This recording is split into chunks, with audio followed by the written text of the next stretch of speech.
네, 한칼 김재원 최고위원과의 대담 진행하겠는데요. 제가 지난 주말 일요일 날 2시부터 구미에서 우리 아미고 동지들 초청 특강이 있었습니다. 예, 그 자리에 우리 김재원 최고위원도 참석을 하셔서 제가 한참 특강을 하다가 국민보다 먼저 죽을 각오가 돼 있으면 단상으로 모시겠다.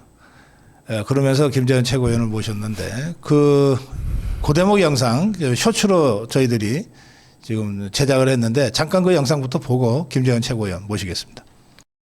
국민보다 먼저 몸을 던질 각오가 되어 있는가? 그렇다면 우리 자유파 국민들이 국민의힘을 믿고 따르겠다. 지금 김재원 최고위원이 지금 와 있는데 각오가 돼 있으면 제가 올라오라고 할 거고 각오가 돼 있지 않다 그러면은 괜히 올라와서 욕만 먹고 갈 거니까 그냥 객석에 앉아 있으라고 할 건데 각오가 있어요? 근데 겁은 납니다.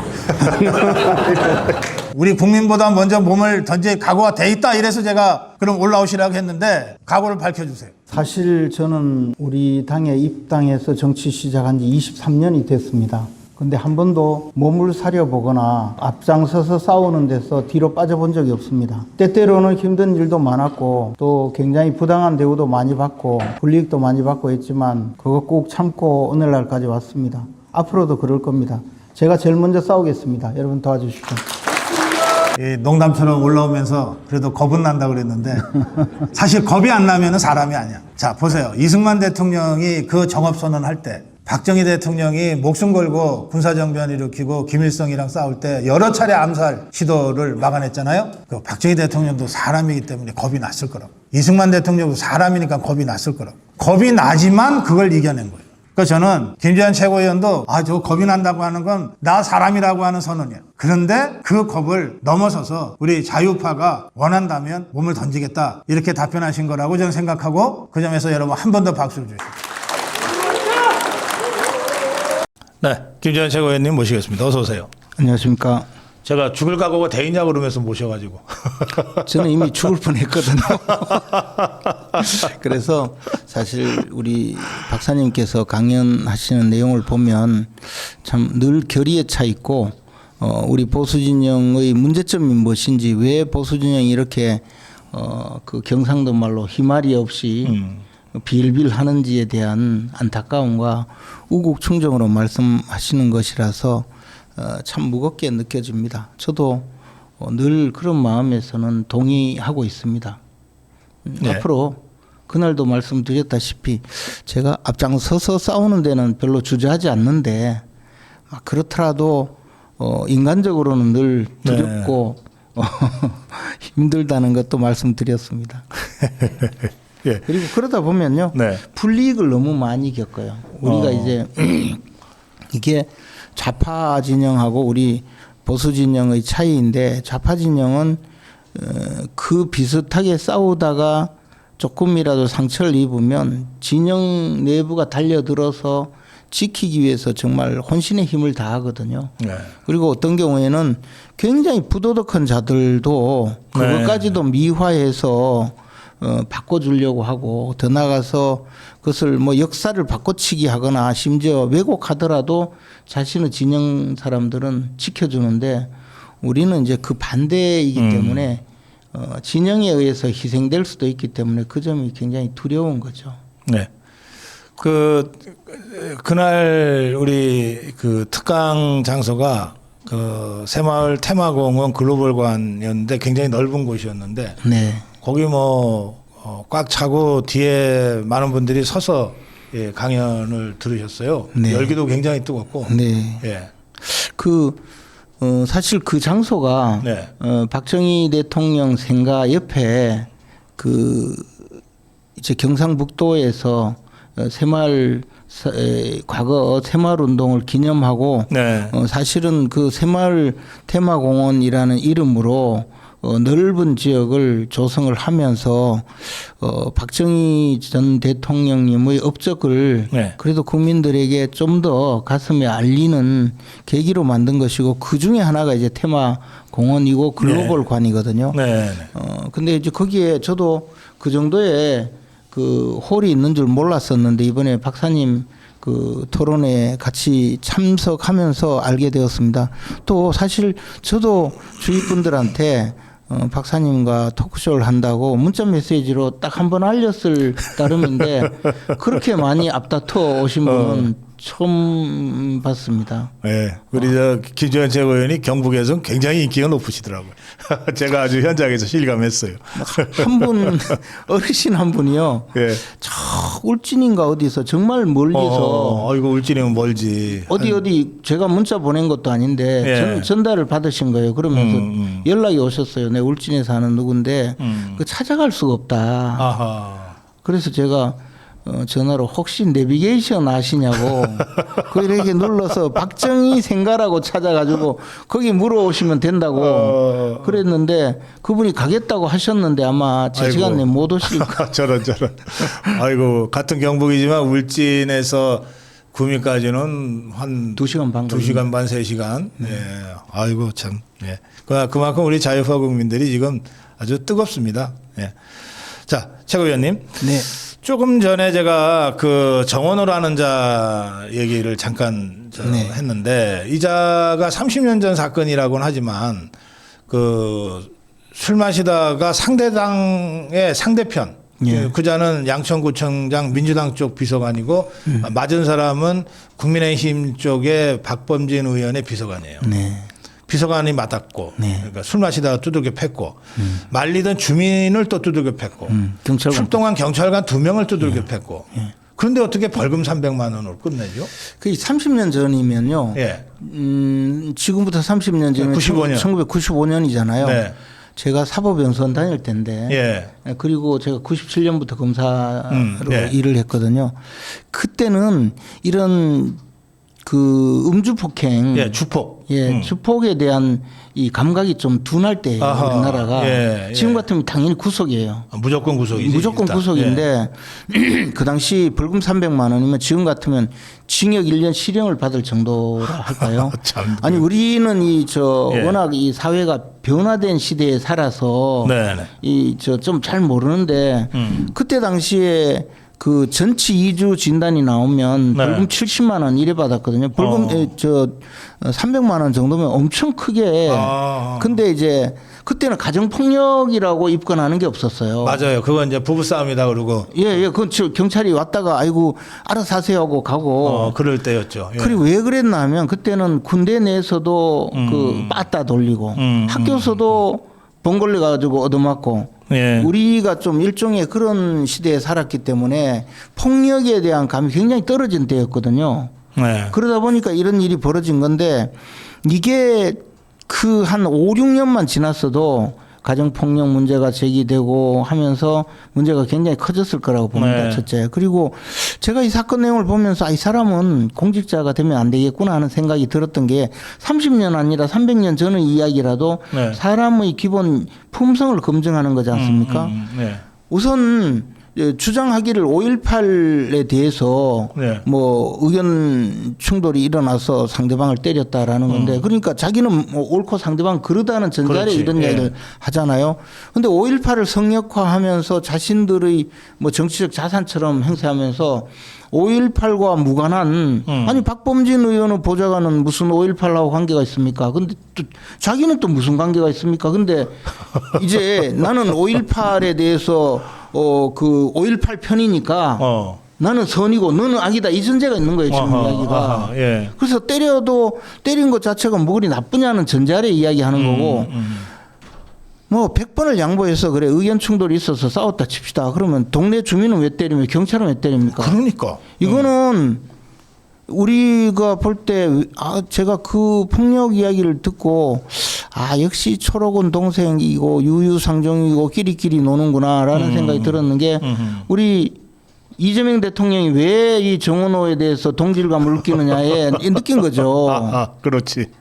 이게 그리고 지금 이 사안이 벌어지고 난 다음에는 첫째 강조하는 게 이쪽에서 30년 전의 일이다. 둘째는 5.18이다. 요 이야기만 해요 계속. 그래서 내가 오래전의 일이고 그때 사실은 내가 잘못한 게 없다는 이야기를 계속 하는 건데 이 사람의 지금 기본적인 품성이나 정신 상태나 이 사람이 갖고 있는 세계관에 대해서 우리가 심각히 생각해야 되는 거죠.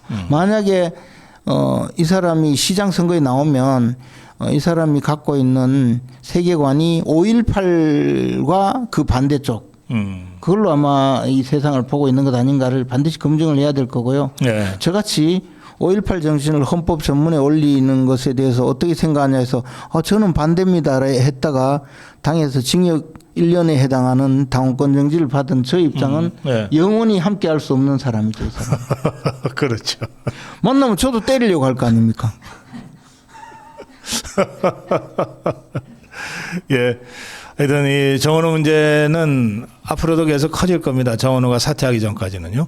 자, 이 정유미 검사장이 그 평검사로 강등이 됐는데 그 나중에 알고 보니까 인사위에서 부결까지 됐는데도 강행을 했다는 거예요. 그래서 인사명령 취소 소송을 본인이 냈고, 그다음에 우리 오상정 단장은 정성호를 직권남용으로 고발을 했습니다. 네.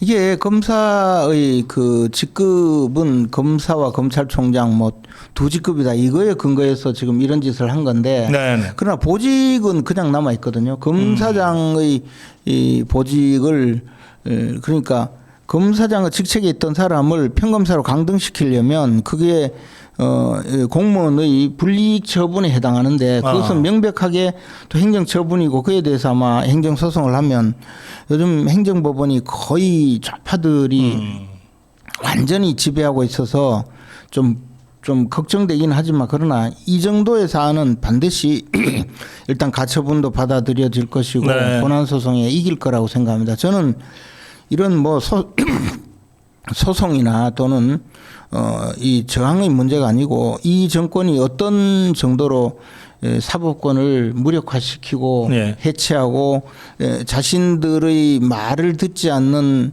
검사 수사기관 그리고 판사를 얼마나 탄압을 하고 또 자기들 편으로 모두 그 요소요소에 집어넣어서 사법권을 마비시키고 자기들 마음대로 수사와 재판을 할 것인가 하는 상징적인 사건이라고 봅니다. 예. 정유미 검사장 뭐 그렇게 검찰 내에서 막 두각을 나타내면서 이 정권과 반대되는 길을 걸어본 적도 없는 평범한 검사입니다. 네. 그런데 이 사람은 법을 다루는 사람이니까 아닌 건 아니라고 주장할 그렇지. 줄은 아는 예. 것 같아요. 예. 대부분의 그 불이익을 당한 검사장들은 그래 뭐 세월이 이러니 어떡하겠냐 빨리 나가서 돈이나 벌자 이런 마음일 텐데 가만히 있는 듯해도 이렇게 저항하는 사람이 있어야 네. 정권이 두려움을 느끼지 않을까 생각합니다. 법원에서는 반드시 바로잡아지겠지만 네. 그것을 넘어서서 이렇게 저항하지 않으면 아무나 이제 막 강등시키고 승진시키고 해서 그렇죠. 그렇죠. 예. 검사 중에서 이재명을 수사하거나 이재명 수사에 조금이라도 참여했던 사람들은 다 쫓아내버리고 그러니까요. 예. 국민의힘 쪽의 인사들을 수사하거나 탄압한 검사들만 득세하면 승진시키고. 예 이제 뭐 승진 정도가 아니죠. 뭐 지금 그리 서울 동부지검장 같은 사람도 임은정이. 그런 검사장도 사실 검사들 내에서는 굉장히 이례적이라고 적어도 정상에서는 조금 한참 벗어난 분이고 경찰에도 백혜령 경정 같은 사람은 찾아보기가 좀 어려운 그런 사람인데 이 둘이 잘 나가는 세상이 됐잖아요. 글쎄. 이런 사람은 전면에 내세우면요. 이게 수사를 받는 입장에서도 도대체 나 좀 멀쩡한 사람한테 조사를 받고 싶다라는 마음이 들지 않겠습니까? 그런데 그 멋대로 재판에 넘겼고 재판에 가니까 더 황당한 좌파 판사들이 와서 마음대로 재판을 한단 말이죠. 사실 제가 그런 경우를 겪었거든요. 예. 그런데도 무죄를 받았으니 운이 좋았죠. 근데 그런 나라를 만들면 결국은 나치처럼 죄가 있든 없든 네. 원하지 저 정권이 꼽아놓은 사람은 다 감옥으로 가야 되는 이런 완전히 참혹한 나라가 되거든요.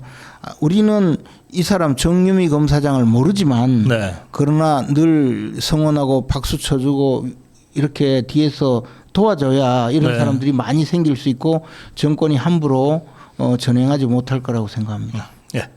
그리고요, 그 지금 통일교 더불어민주당 커넥션, 네. 통일교 게이트라고 하는 예.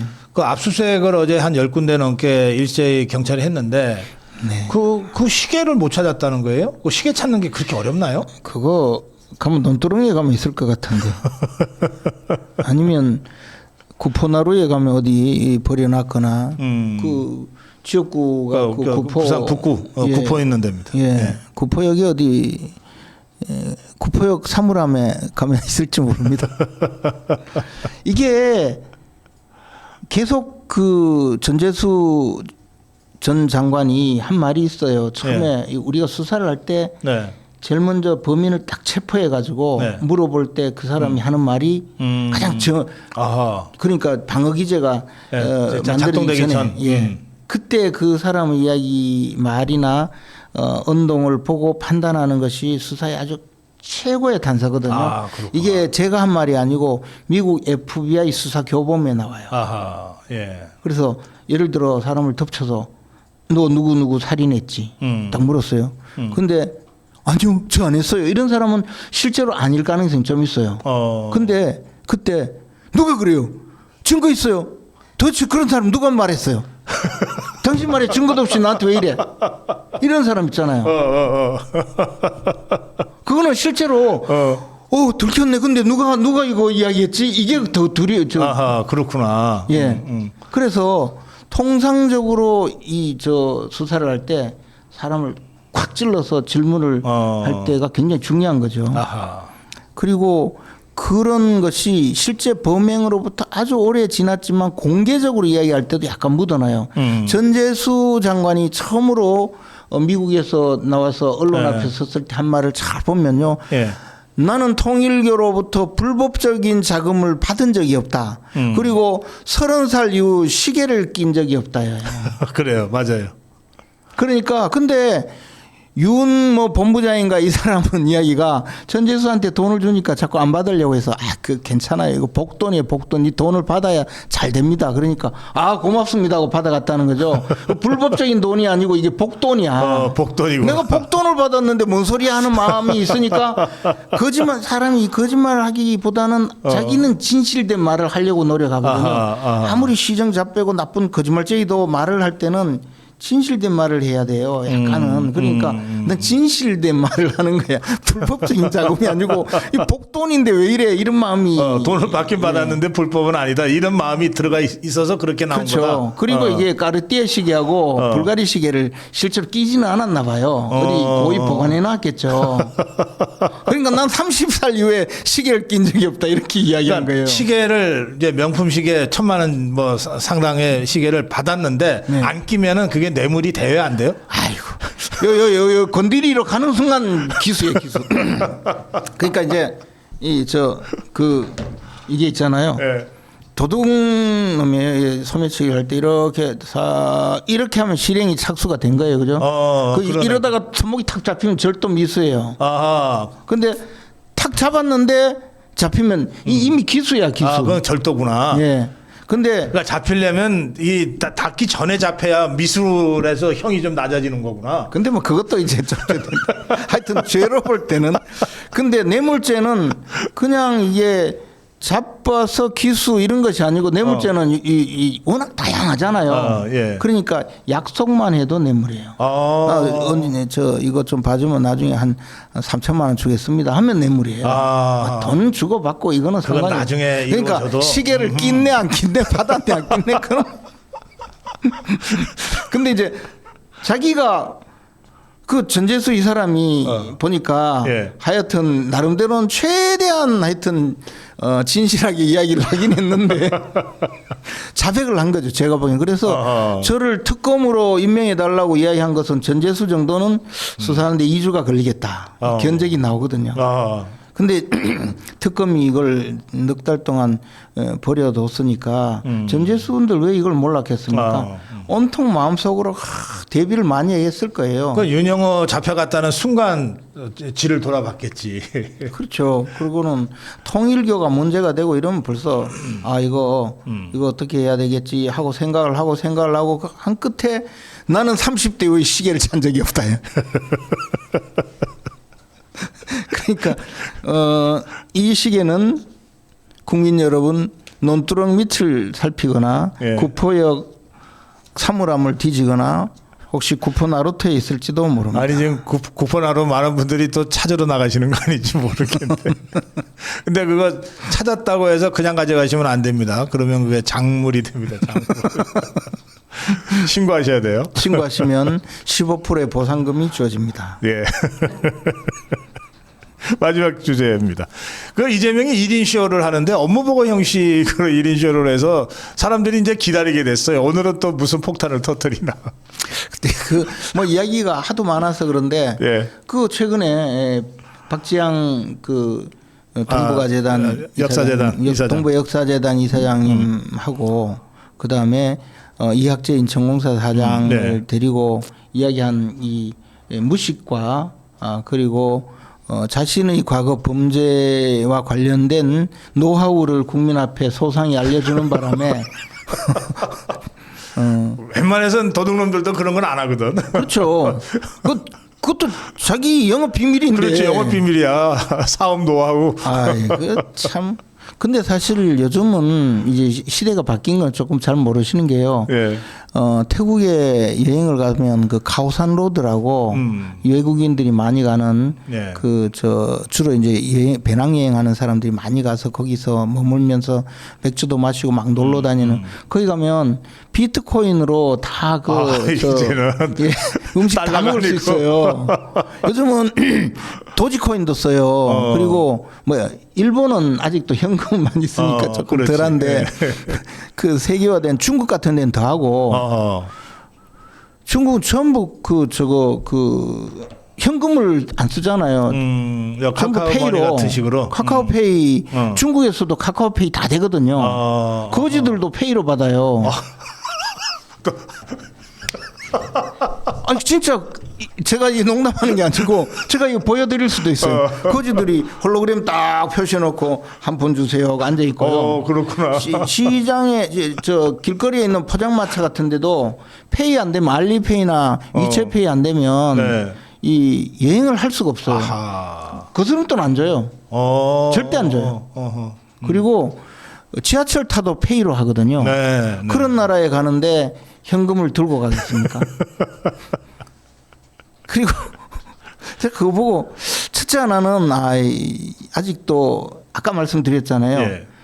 범죄자는 자신의 그걸 하여튼 늘 자기를 머릿속에 있기 때문에 예. 머릿속에 있기 때문에 하여튼 그게 자꾸 나오는데 이재명 대통령님 시대가 바뀌었습니다. 요즘은 그때 우리 이재명 대통령께서 알고 계시는 이재명 대통령님의 공범께서 저지른 그 범죄 행위는 더 이상 유효하지 않습니다. 요즘 같으면 중국에 갈 때 어쨌든 코인으로 해서 거래했을 텐데. 지금 코인 그러면 또 동전 찾는 데니까. 아니 그 방면엔 도사기 때문에 벌써. 그래요. 마무리 한 말씀 부탁합니다.